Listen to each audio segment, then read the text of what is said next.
ത്രിയേക ദൈവനാമത്തിന് മഹത്വമുണ്ടായിരിക്കട്ടെ. എല്ലാവർക്കും വചനപ്പുലരിയിലേക്ക് ഹാർദവമായ സ്വാഗതം.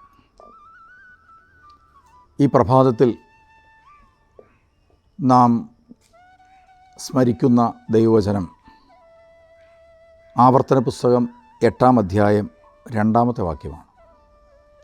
നിങ്ങളുടെ ദൈവമായ കർത്താവ് നിങ്ങളെ എളിമപ്പെടുത്താനും തൻ്റെ കൽപ്പന അനുസരിക്കുമോ ഇല്ലയോ എന്നറിയാൻ നിങ്ങളെ പരീക്ഷിച്ച് നിങ്ങളുടെ ഹൃദയവിചാരങ്ങൾ മനസ്സിലാക്കാനും വേണ്ടി ഈ 40 സംവത്സരം മരുഭൂമിയിലൂടെ നിങ്ങളെ നയിച്ച വഴികളെയെല്ലാം നിങ്ങൾ ഓർക്കണം.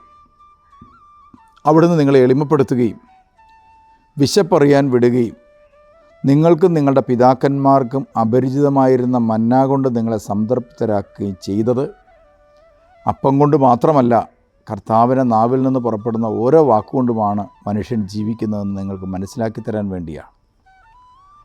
സത്യത്തിൽ മരുഭൂമി എന്ന് പറഞ്ഞാൽ അതിൻ്റെ അർത്ഥം ജീവിത സാഹചര്യങ്ങളെല്ലാം പ്രതികൂലമായിരിക്കുന്ന അവസ്ഥയെന്നാണ്.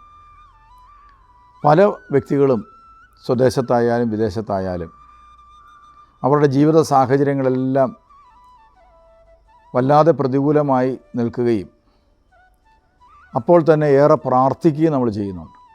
ദൈവം നമ്മെ പലപ്പോഴും പരിപാലിക്കുന്നതായി നമുക്കറിയാമെങ്കിലും നമ്മുടെ പ്രതിസന്ധികളും പ്രയാസങ്ങളും ഒന്നും പൂർണ്ണമായിട്ട് നീങ്ങിപ്പോകുന്നില്ല.